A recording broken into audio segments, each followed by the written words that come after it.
जय हिंद दोस्तों, ये कक्षा 12 का अर्थशास्त्र का सेकंड वीडियो है। इसके पहले हमने पहले वीडियो में चर्चा किया था कि समष्टि अर्थशास्त्र का अर्थ क्या है, इसकी परिभाषा क्या है और इसकी पृष्ठभूमि क्या है, इसका इतिहास क्या है, इसको हमने चर्चा किया था। इसमें हम देखेंगे कि समष्टि अर्थशास्त्र की विषय वस्तु क्या है, subject matter of macro economics क्या है, मतलब कि समष्टि अर्थशास्त्र के अंतर्गत हम किन विषयों का अध्ययन करते हैं उसे हम देखेंगे। समष्टि अर्थशास्त्र क्या होता है, इसको हम हल्का जान ले फिर से। एक होता है व्यष्टि अर्थशास्त्र। इसमें किसी व्यक्ति के स्तर पर, क्योंकि व्यक्ति शब्द से ही व्यष्टि बना हुआ है, या हम ये कहें कि व्यष्टि से व्यक्ति बना हुआ है, तो व्यष्टि अर्थशास्त्र के अंतर्गत किसी एक व्यक्ति या कोई एक फर्म, कंपनी, फैक्ट्री या किसी छोटे से स्थान का अध्ययन हम करते हैं कि उसकी इकोनॉमिक एक्टिविटी क्या है, आर्थिक क्रियाकलाप क्या है, उसकी मांग क्या है, उसके लिए आपूर्ति कैसी है और वो पर्सनल लेवल पर क्या काम कर रहा है, उसकी रुचियाँ क्या हैं, उसका आर्थिक विकास कैसे हो रहा है। तो किसी एक व्यक्ति विशेष, किसी एक कंपनी विशेष का अध्ययन करते हैं, उसकी समग्र आर्थिक क्रियाकलापों का अध्ययन करते हैं, तो उसे कहा जाता है व्यष्टि अर्थशास्त्र। इसके उलट अगर हम किसी बहुत बड़े क्षेत्र, किसी बहुत बड़े राज्य, किसी देश या किसी महाद्वीप या दो या दो से ज़्यादा देशों का एक साथ मिला करके या किसी अंतर्राष्ट्रीय संगठन में जो देश सम्मिलित हैं उनके बारे में वृहद स्तर पर उनका रोजगार कैसा है, वहाँ पे मुद्रास्फीति यानी महंगाई कैसी है, मंदी का माहौल कैसा है, वहाँ पे समग्र उत्पादन कितना है, समग्र मांग क्या है, समग्र आपूर्ति क्या है, परिवहन और संचार के माध्यम कैसे हैं। अगर हम बहुत बड़े पैमाने पर अध्ययन करते हैं किसी अर्थशास्त्र का या अर्थव्यवस्था का, तो उसे कहा जाता है समष्टि अर्थशास्त्र। तो समष्टि अर्थशास्त्र में हम किन किन विषयों का अध्ययन करते हैं, तो मुख्यतः हम 5-6 चीज़ों का अध्ययन करते हैं। यहाँ पे 5 बिंदु दिए गए हैं। समष्टि अर्थशास्त्र का विषय वस्तु यानी कि जो कंटेंट है कि इसके अंतर्गत हम क्या क्या चीज़ें पढ़ते हैं, किन किन चीज़ के बारे में अध्ययन करते हैं, तो वो 5 चीज़ें हैं। पहला है राष्ट्रीय आय व रोजगार का सिद्धांत। राष्ट्रीय आय मीन्स होता है नेशनल इनकम, यानी एक साल में किसी देश की जो आय है उसको कहा जाता है राष्ट्रीय आय। और राष्ट्रीय आय को जैसे जीडीपी यानी कि ग्रॉस डोमेस्टिक प्रोडक्ट, सकल घरेलू उत्पाद, फिर एक होता है एनएनपी, नेट नेशनल प्रोडक्ट होता है, फिर होता है जीएनपी, ग्रॉस नेशनल प्रोडक्ट होता है। तो इन सब चीज़ों के बारे में अध्ययन करते हैं, उसे कहा जाता है राष्ट्रीय आय का अध्ययन करना, यानी नेशनल इनकम का स्टडी करना। तो एक देश के अंदर में एक साल में कितना वस्तुओं का उत्पादन हो रहा है, कितना सेवाओं का उत्पादन हो रहा है, उसका कुल मूल्य क्या है, कुल मौद्रिक वैल्यू क्या है, इसका अध्ययन राष्ट्रीय आय कहलाता है। और रोजगार का सिद्धांत, रोजगार जो होता है वो अगर कोई व्यक्ति योग्य है, उसके अंदर में स्किल है, क्षमता है और वो काम करने का इच्छुक है और काम ढूंढ रहा है, तो अगर काम मिल जाता है इसे कहा जाता है कि वो रोजगार में है। और बेरोजगारी क्या होती है? बेरोजगारी मीन्स होता है कि अगर कोई व्यक्ति सक्षम है काम करने में, उसके अंदर में स्किल है और वो काम करना चाहता भी है, फिर भी उसे काम न मिले तो उसे कहा जाता है कि बेरोजगार है। तो राष्ट्रीय आय और रोजगार का अध्ययन करते हैं, आगे हम विस्तार से इसको देखेंगे पॉइंट्स में।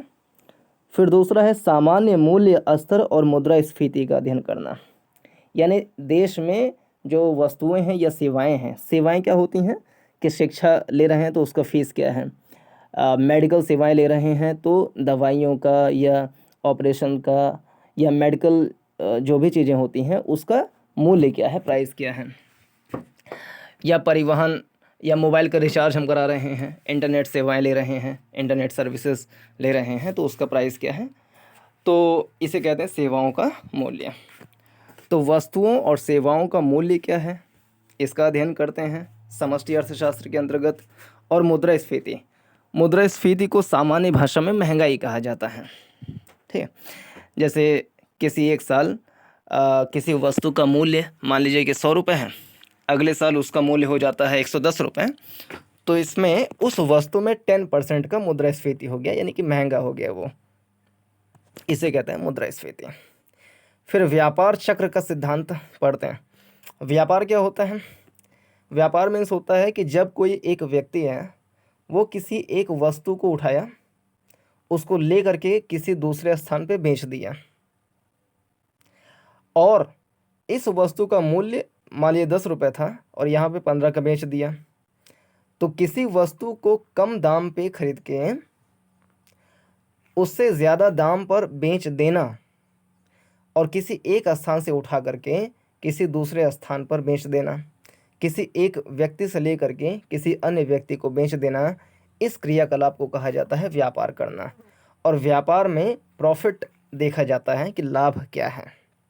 अगर लाभ हो रहा है तो व्यापार होता है, अगर लाभ नहीं हो रहा है तो व्यापार नहीं हो पाता है। तो व्यापार चक्र का सिद्धांत, इसका अध्ययन करते हैं हम समष्टि अर्थशास्त्र में। फिर है आर्थिक विकास का निर्धारण।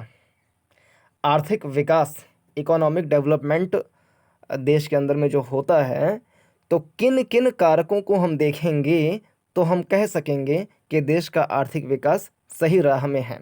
जैसे कि एग्जाम्पल के रूप में, अगर देश में हर वस्तु, गुड्स और सर्विसेज, वस्तु और सेवाओं का उत्पादन पिछले साल की तुलना में बढ़ा है और लोगों ने जितनी मांग की उनके मांग के अनुपात में आपूर्ति भी की गई, जो चीज़ें लोगों ने मांगी, डिमांड करी, उसका सप्लाई भी हो सका, तो हम कह सकते हैं कि आर्थिक विकास हो रहा है। दूसरा निर्धारक तत्व हो सकता है कि देश में जितने व्यक्ति हैं उन्होंने जो रोज़गार का डिमांड किया था उनको रोज़गार मिला कि नहीं मिला। अगर बेरोज़गारी बहुत ज़्यादा है तो देश का आर्थिक विकास अच्छा नहीं है। आर्थिक विकास में जो हमारे बेसिक नेसेसिटीज़ होती हैं, मूलभूत आवश्यकताएं होती हैं, जैसे कि शिक्षा, स्वास्थ्य, मनोरंजन, ये सारी चीज़ें अगर उपलब्ध हैं तो कहा जाएगा कि देश में आर्थिक विकास हो रहा है। फिर ऐसे भुगतान और विनिमय दर का संतुलन, तो इन चीज़ों का अध्ययन हम करते हैं समष्टि अर्थशास्त्र में। अब आते हैं वन बाय वन।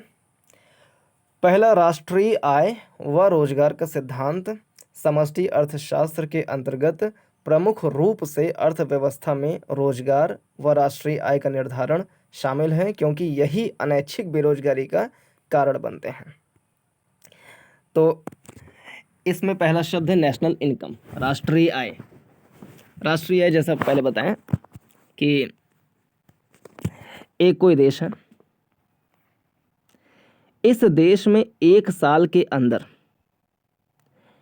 जितनी वस्तुओं यानी गुड्स और सेवाओं यानी सर्विसेज का उत्पादन हुआ, उसका मूल्य क्या है, प्राइस क्या है, उसको हम निकाल लिए कि इतने रुपयों का गुड्स और सर्विसेज का उत्पादन एक साल के भीतर इस देश के अंदर में किया गया।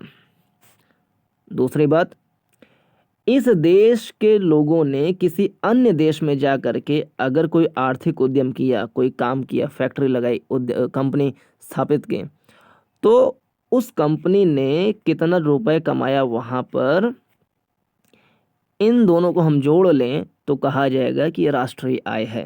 यानी देश के अंदर का समग्र उत्पादन, देश के बाहर का समग्र उत्पादन जो देश के लिए है, उसे हम कह सकते हैं राष्ट्रीय आय है, वो नेशनल इनकम है। और दूसरा शब्द है रोजगार। तो बेरोजगारी क्या होती है, पहले इसको देखें। रोजगार तो ये है, लेकिन बेरोजगारी इसका विपरीत शब्द बेरोजगार वो क्या होता है। जैसे एक व्यक्ति है, ये व्यक्ति पढ़ा लिखा है, मान लीजिए कि है बीटेक किया है, योग्य है, इसके अंदर में स्किल है, ये काम कर सकता है, क्षमता है और ये काम करना चाहता भी है, इसकी इच्छा भी है काम करने की, और वो 2, 4, 5, 10 कंपनियों में जा कर के रिक्वेस्ट किया, अपना जो रेज्यूमे होता है, करिकुलम वेटे होता है, सीवी, उसको दिया और कहा कि हमें काम करना है, हम ग्रेजुएट हैं, बीटेक किए हुए हैं, हमने ये ऑटोकैड, 3ds मैक्स इत्यादि सॉफ्टवेयर सीखे हुए हैं, मेरे अंदर में क्षमता है, ज्ञान है और हम काम करना चाहते हैं, इच्छुक भी हैं। अगर किसी व्यक्ति के अंदर में क्षमता होने के बाद और काम करने की इच्छा, ये दोनों चीज़ें इंपॉर्टेंट हैं, दोनों चीज़ें अगर हैं, फिर भी अगर उसे रोजगार ना मिले तो कहा जाएगा कि बेरोजगार है बंदा। अर्थात इसमें 2-3 बातें हो सकती हैं कि अगर कोई व्यक्ति काम करने का इच्छुक है कि भैया काम दे दो हम काम करेंगे, लेकिन उसके अंदर में क्षमता नहीं है, इस कारण से उसे काम नहीं मिल पा रहा है, तब नहीं कहेंगे कि बंदा बेरोजगार है। यहाँ पर बंदा बेरोजगार नहीं है, क्योंकि बंदे के अंदर में स्किल नहीं है काम करने का। अगर स्किल नहीं है काम करने का तो उसे काम दिया ही नहीं जा सकता। बेरोजगारी तभी मानी जाएगी जब व्यक्ति के अंदर में काम करने की क्षमता हो और काम करने की इच्छा हो, दोनों चीज़ें हों, फिर भी काम न मिले तो कहा जाएगा कि बेरोजगार है। ऐसे ही अगर कोई व्यक्ति स्किल्ड है लेकिन उसका काम करने का इच्छा ही नहीं है, वो घर पे बैठा हुआ है, तो हम उसको नहीं कहेंगे कि ये बेरोजगार है, क्योंकि स्किल तो है लेकिन इच्छा नहीं है, इसलिए काम नहीं कर रहा है। इसलिए काम नहीं कर रहा है तो इसलिए वो बेरोजगार है, ऐसा हम नहीं कहेंगे। हालांकि काम भी नहीं कर रहा है, लेकिन बेरोजगार का शिकार ये नहीं है। अगर ये इच्छा करता, प्रयास करता, शायद इसको मिल जाता। अगर इच्छा करता, प्रयास करता, तब भी न मिलता तो हम कहते बेरोजगार है। लेकिन अगर ये अपनी ओर से प्रयास ही नहीं कर रहा है तो हम नहीं कह सकते कि ये बेरोजगार है। तो इसे कहते हैं बेरोजगारी। किसी देश के अंदर में जितने व्यक्ति हैं, हमारे देश की आबादी जो है यूएनओ, यूनाइटेड नेशंस ऑर्गेनाइजेशन जो संगठन है, उसे एक रिपोर्ट आई है, उसके अनुसार हमारे देश की आबादी लगभग 143 करोड़ है। 143 करोड़ पॉपुलेशन है भारत के। इसमें से जो 15 से लेकर के 49 साल के बीच के लोग हैं, लड़के लड़कियां, औरत पुरुष जो हैं, उनको कहा जाता है कि ये जनसांख्यिकी लाभांश है देश का। ये देश के जनसांख्यिकी लाभांश हैं। जनसंख्या को हम 2 प्रकार से बांट लें, एक 0 साल से लेकर के 15 साल तक के, दूसरा 15 साल से लेकर के 49 साल तक के, तीसरा 49 साल से लेकर के आगे तक। तो 0 से 15 साल का जो बच्चे होते हैं वो काम नहीं कर सकते, तो ये डिपेंडेंट होते हैं, निर्भर होते हैं। और 49 साल से आगे हम जो आंकड़े हैं, जो परिभाषा है, उसके अनुसार अगर देखा जाए तो 49 साल से ऊपर के लोग, या कहीं 49 नहीं 59, माफ़ करिए 59 है, ये 59 है, 59 है ये। 59 साल से ऊपर के जो व्यक्ति हैं, जो बुजुर्ग हैं, वो भी काम नहीं कर सकते।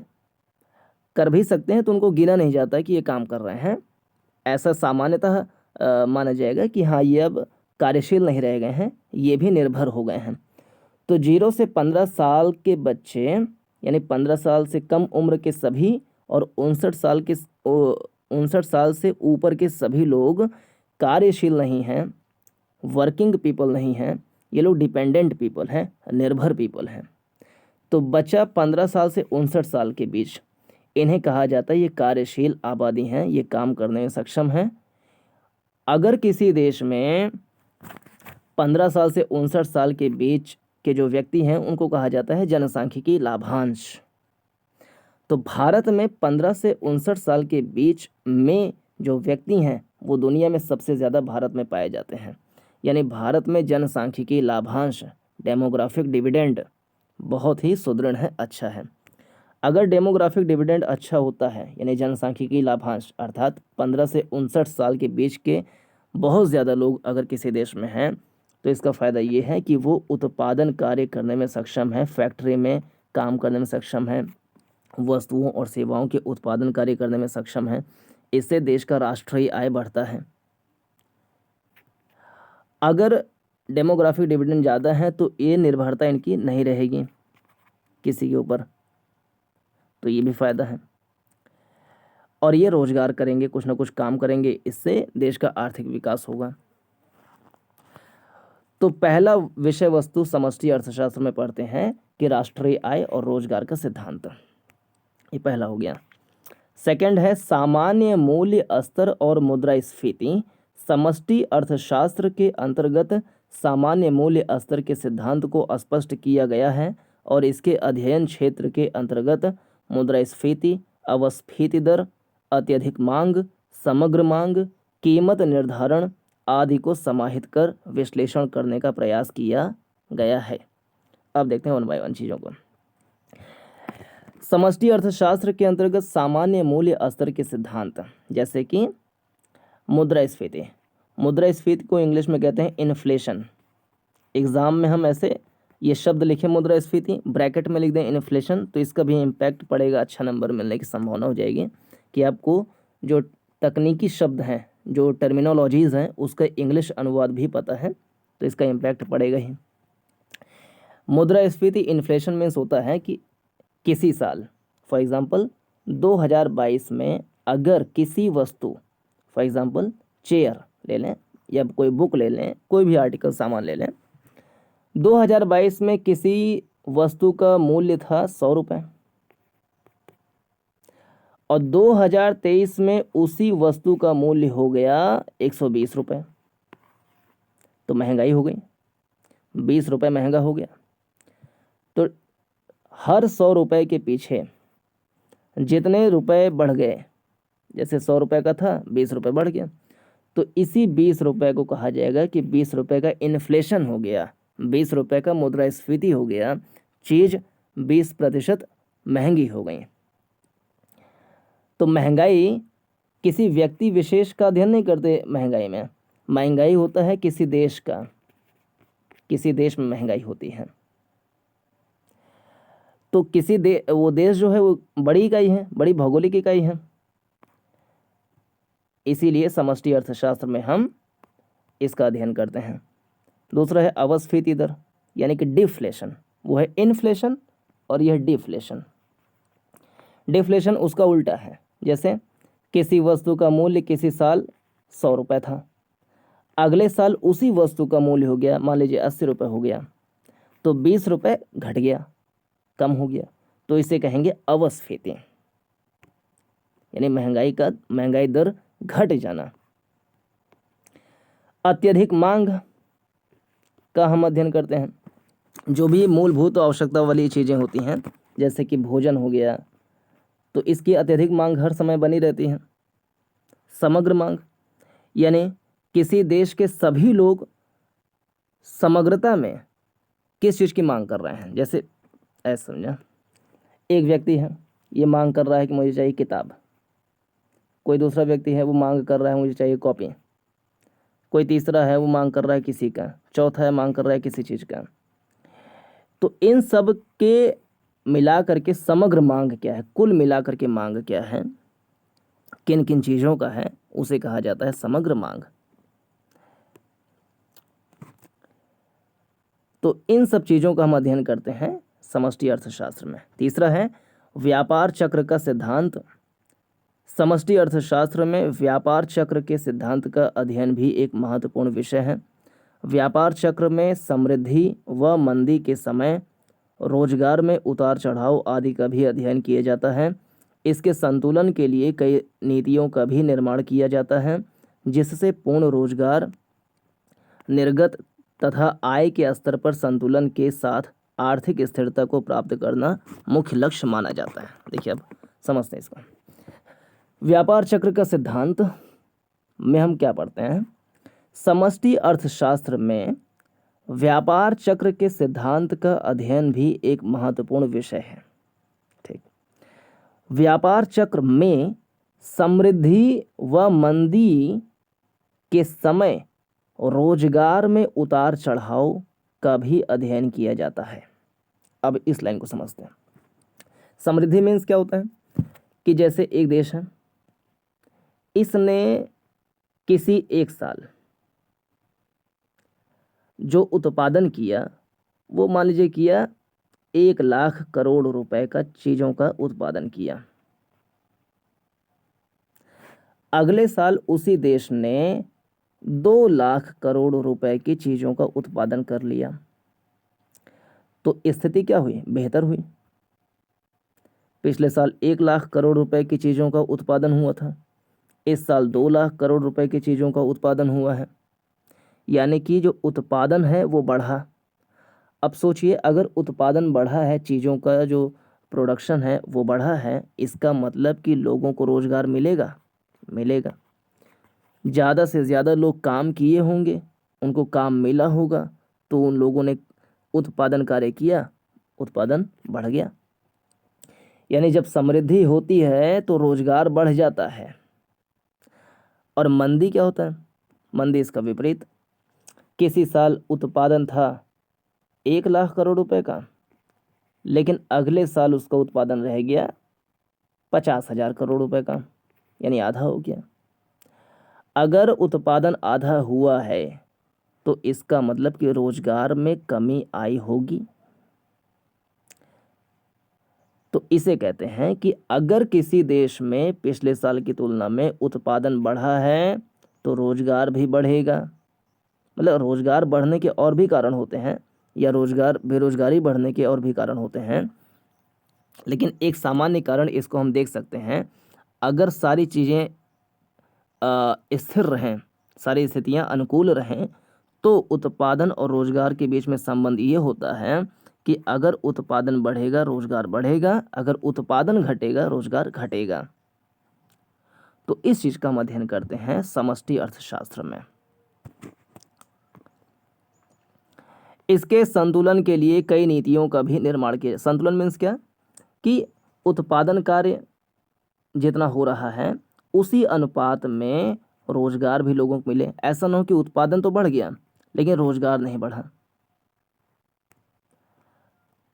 जैसे ये हम ग्राफ बना लें, या ग्राफ छोड़िए ना, ऐसे समझिए कि उत्पादन अगर इतना हो रहा है, इसी अनुपात में रोजगार भी है, तो अच्छी बात है। उत्पादन तो है, बढ़ गया उत्पादन, खूब बढ़ा उत्पादन, लेकिन रोजगार नहीं बढ़ा, तो इसे कहते हैं रोजगार विहीन समृद्धि। यानी रोजगार विहीन, रोजगार तो नहीं है लेकिन समृद्धि है, रोजगार विहीन समृद्धि। तो इसमें संतुलन होना चाहिए कि उत्पादन जितना हो उसी अनुपात में रोजगार भी मिल जाए, ताकि लोगों का जो इनकम है, लाइफ स्टाइल है, लेवल ऑफ लाइफ स्टाइल है, जीवन स्तर, उसको बढ़ाया जा सके, ऊंचा उठाया जा सके। तो इसके लिए सरकार बनाती है नीतियाँ, पॉलिसीज़ बनाती हैं, ताकि रोजगार और उत्पादन के बीच में संतुलन को साधा जा सके। ऐसा ना हो कि उत्पादन तो बढ़ गया लेकिन लोग जो हैं बेरोजगार बैठे हुए हैं, ऐसा ना हो। इससे क्या होगा? पूर्ण रोजगार होगा, सबको रोजगार मिल जाएगा। निर्गत तथा आय के स्तर पर संतुलन के साथ आर्थिक स्थिरता आएगी इससे।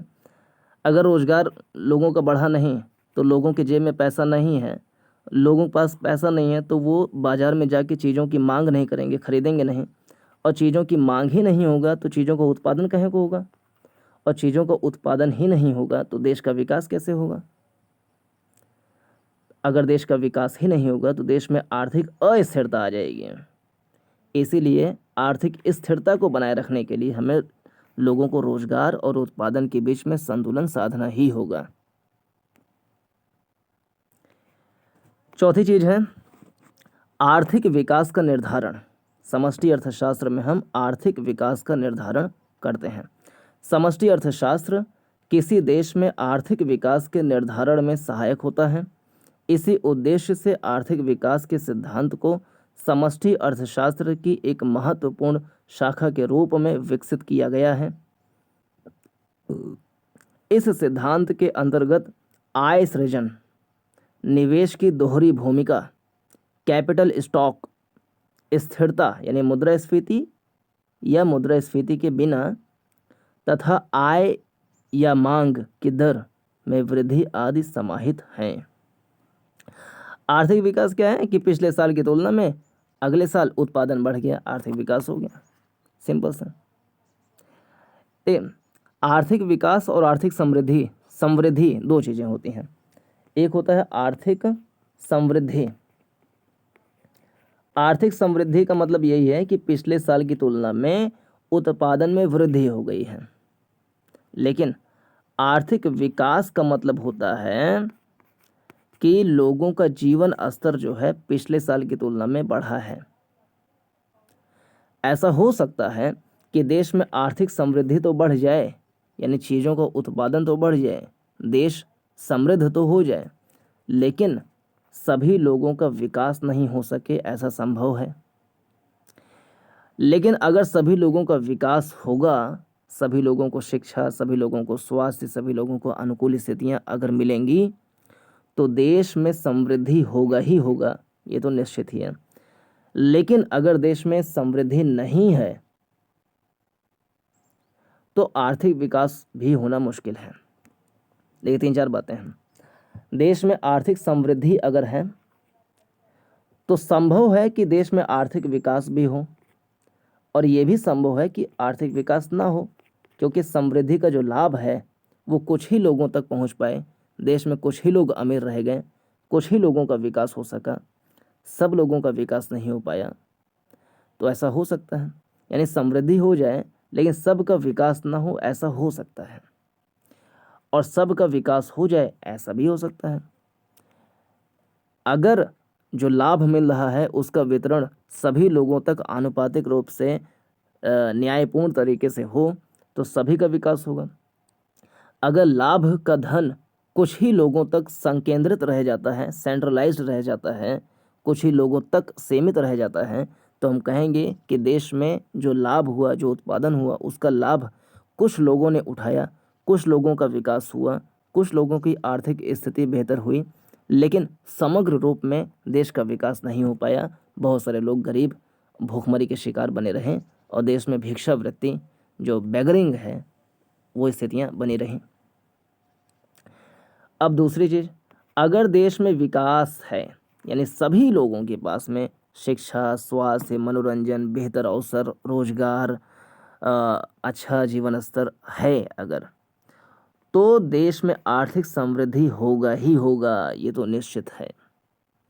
तो आर्थिक समृद्धि, आर्थिक विकास होने का गारंटी नहीं हो सकता, लेकिन आर्थिक विकास आर्थिक समृद्धि का गारंटी हो सकता है। तो ये चीज़ इसमें है, आर्थिक विकास। तो आर्थिक विकास तब होता है जब निवेश होता है। निवेश में होता है किसी उद्यम में पैसे लगाना, पूंजी लगाना, श्रम लगाना, उद्यमशीलता करना, उसे कहते हैं निवेश करना। जैसे कोई व्यक्ति है, वो एक स्कूल खोल लिया, तो स्कूल में जो पैसे उसने खर्च किए उसे कहा जाता है निवेश। और निवेश उसी जगह किया जाता है जहाँ से हमें प्रतिफल यानी प्रॉफिट कुछ मिल सके। तो इन चीज़ों का अध्ययन करते हैं।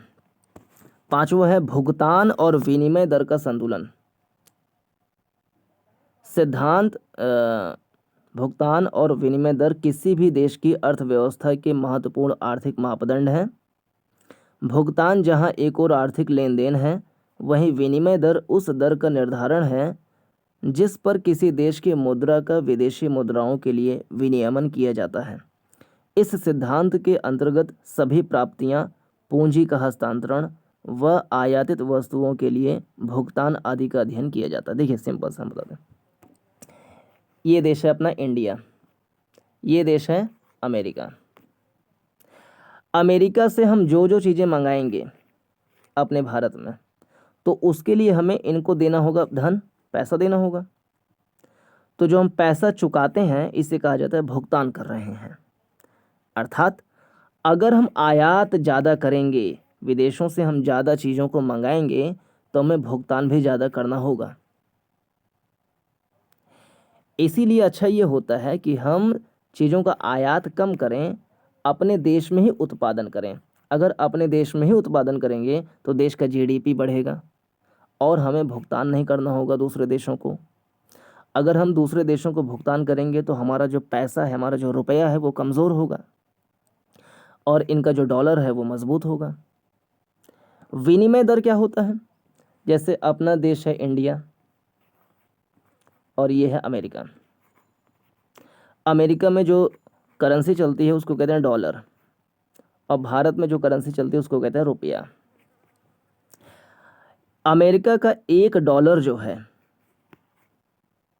वो भारत के लगभग 80 रुपए के बराबर है। अर्थात अगर हम इनसे $1 की चीज़ें परचेज करते हैं तो हमें इन्हें 80 रुपये देने होंगे या $1 देना होगा।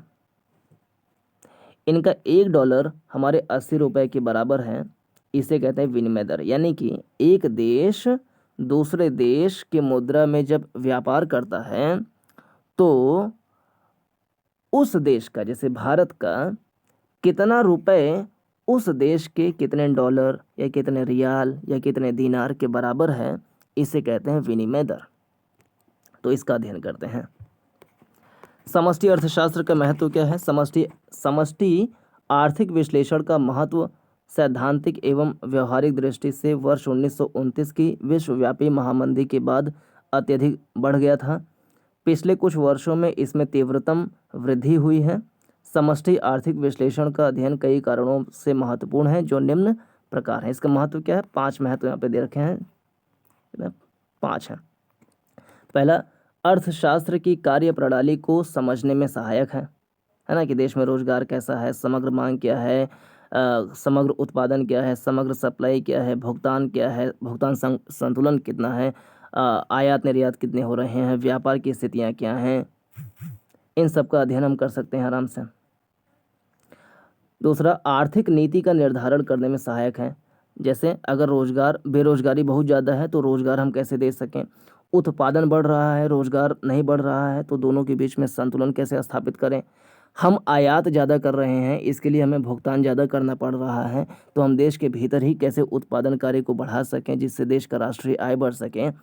इन सभी चीज़ों से संबंधित जो हम नीतियाँ बनाते हैं वो बनाने में सहायता मिलती है। तीसरा, आर्थिक नियोजन यानी इकोनॉमिक प्लानिंग करने में सहायता मिलती है। यही चीज़ें कि हम कैसे आयात को कम कर सकें, अपने देश से निर्यात को हम बढ़ा सकें, भुगतान संतुलन में जो विनिमय दर में हम अपने रुपए की मजबूती कैसे बढ़ा सकते हैं, देश में रोजगार कैसे बढ़ा सकते हैं, देश में उत्पादन कैसे बढ़ा सकते हैं, देश में लोगों का जीवन स्तर कैसे हम अच्छा कर सकते हैं, जो शिक्षा, स्वास्थ्य, मनोरंजन इत्यादि जो बेसिक चीज़ें हैं, अनाज है, उसको हम कैसे प्रोवाइड कर सकते हैं। इन सब चीज़ों के लिए आर्थिक नियोजन चाहिए होता है, प्लानिंग चाहिए होता है। इसको बनाने में सहायता मिलती है। चौथा, मौद्रिक समस्याओं व सामान्य बेरोजगारी के विश्लेषण में सहायक है। इसको हम देख ही लिए। और व्यापार चक्रों व व्यष्टि अर्थशास्त्र के विश्लेषण व विकास में सहायक है। समष्टि अर्थशास्त्र का अध्ययन करने से हमें व्यक्ति के स्तर पर क्या अर्थशास्त्र है उसको समझने में सहायता मिलती है। तो ये है इसका महत्व। तो इस वीडियो में इतना ही। आपसे निवेदन है कि अपने साथियों के साथ में इस वीडियो को शेयर कर दीजिए और उनसे कहिए कि इसको सब्सक्राइब कर दें, और आप भी इसको सब्सक्राइब कर दीजिए। अगर कोई वीडियो आपको चाहिए, कोई विषय टॉपिक आपको समझ में नहीं आ रहा हो तो उसको आप कमेंट कर सकते हैं, उसको हम वीडियो बना करके बताने का प्रयास करेंगे। पूरा देखने के लिए धन्यवाद। नमस्कार, जय हिंद।